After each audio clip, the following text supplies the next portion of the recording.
Hi అండి, నమస్తే. నేను మీ Navyasri. Welcome to it non stop. ఇవాళ సెషన్లో చైనీస్ స్టైల్లో ఎగ్ ఫ్రైడ్ రైస్ ఇంట్లోనే ఎలా తయారు చేసుకోవచ్చు చూద్దాం. ముందుగా మన వీడియో చూస్తున్న వాళ్ళు ఇంకెవరైనా మన ఛానల్ని సబ్స్క్రైబ్ చేసుకోకపోతే సబ్స్క్రైబ్ చేసుకుని కిందన బెల్ బటన్ని క్లిక్ చేయండి. అలా చేయడం వల్ల నేను పెట్టే ప్రతి వీడియోని మీరు మిస్ కాకుండా చూసేయచ్చు. మరి ఇంకెందుకు ఆలస్యం, తయారీ విధానం ఏంటో చూసేద్దాం. ముందుగా స్టవ్ ఆన్ చేసుకుని కడాయి పెట్టుకుని అందులో 2 నుంచి 3 టేబుల్ స్పూన్ల ఆయిల్ యాడ్ చేసుకోవాలి. ఆయిల్ కొంచెం వేడైన తర్వాత ఎగ్స్ని డైరెక్ట్గా ప్యాన్లోనే క్రాక్ చేసుకోవాలి. ఇప్పుడు ఎగ్స్ని స్క్రాంబుల్ చేసుకోవాలి. మరీ చిన్నవిగా కాకుండా అలాని మరీ పెద్దగా కూడా కాకుండా మీడియం సైజులో ఎగ్ని స్క్రాంబుల్ చేసుకోవాలి.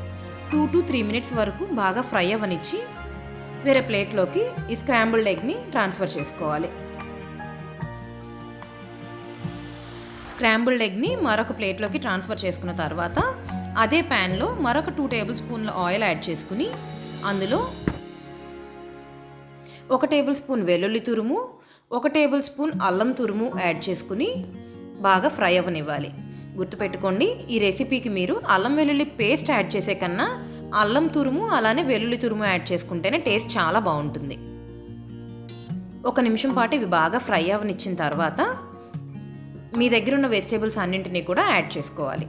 ముందుగా పచ్చిమిర్చి తురుము, అలానే సన్నగా చాప్ చేసుకున్న ఆనియన్స్, ఆ తర్వాత క్యారెట్, బీన్స్, క్యాప్సికమ్, పచ్చి బఠానీ, ఇలా మీ దగ్గర ఏ వెజిటేబుల్స్ ఉంటే క్యాబేజ్, కాలీఫ్లవర్ ఏ ఉంటే అవి మీరు యాడ్ చేసుకోవచ్చు. అయితే ఈ వెజిటేబుల్స్ అన్నీ మరీ వెజిటేబుల్ ఫ్రైడ్ రైస్కి వేసుకున్నంత ఎక్కువగా కాకుండా కొంచెం తక్కువ మోతాదులో వేసుకుంటేనే టేస్ట్ బాగుంటుంది. ఎందుకంటే ఇది ఎగ్ ఫ్రైడ్ రైస్ కాబట్టి. మరీ ఎక్కువగా కుక్ అవ్వనివ్వకుండా ఒక 2 మినిట్స్ వరకు సాటే చేసుకుంటే సరిపోతుంది.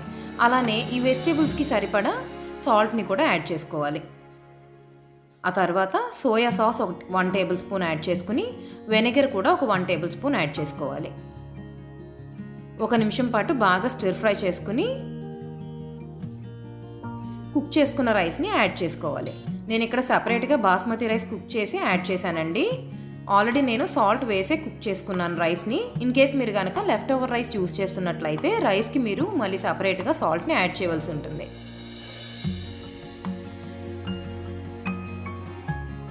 ఇప్పుడు రైస్ని యాడ్ చేసుకోవాలి.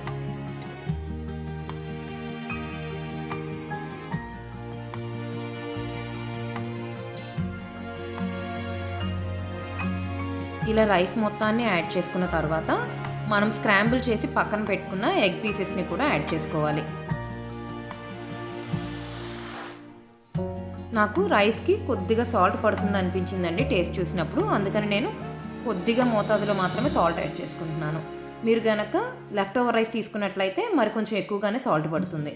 అలానే మిరియాల పొడి ఒక 1/2 టేబుల్ స్పూన్ యాడ్ చేసుకుంటున్నాను. నేను ఈ రెసిపీలో ఎక్కడా కూడా కారం యూస్ చేయలేదండి, మీరు అది గమనించండి.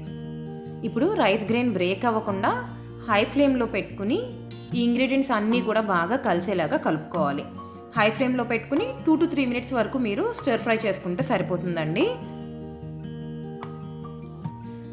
ఒక చిన్న టిప్ అనమాట, వెజిటేబుల్స్ ఎప్పుడూ కూడా ఓవర్ కుక్ చేయకూడదండి. ఫ్రైడ్ రైస్కి ఓవర్ కుక్ చేసినట్లయితే ఒక మాదిరిగా తీపితనం అనేది వెజిటేబుల్స్కి వస్తుంది. సో అది అవాయిడ్ చేయడానికి మీరు జస్ట్ సాటే చేసుకుంటే సరిపోతుందండి, అంతేగాని ఓవర్ కుక్ మాత్రం చేయొద్దు. ఇప్పుడు ఫ్రైడ్ రైస్ని సర్వింగ్ ప్లేట్లోకి తీసుకుని ఆనియన్ స్లైసెస్తో అలానే లెమన్ స్లైస్తో సర్వ్ చేసుకుంటే చాలా చాలా బాగుంటుందండి. ఫైనల్ గార్నిషింగ్ వచ్చేసి స్ప్రింగ్ ఆనియన్స్ కానీ కొత్తిమీరతో కానీ గార్నిష్ చేసుకోండి. మీకు కనుక ఈ వీడియో నచ్చినట్లయితే తప్పకుండా లైక్ చేసి మీ ఫ్రెండ్స్ అండ్ ఫ్యామిలీ మెంబర్స్కి షేర్ చేయండి. తప్పకుండా మన ఛానల్ని సబ్స్క్రైబ్ చేసుకోండి. Thank you so much for watching అండి.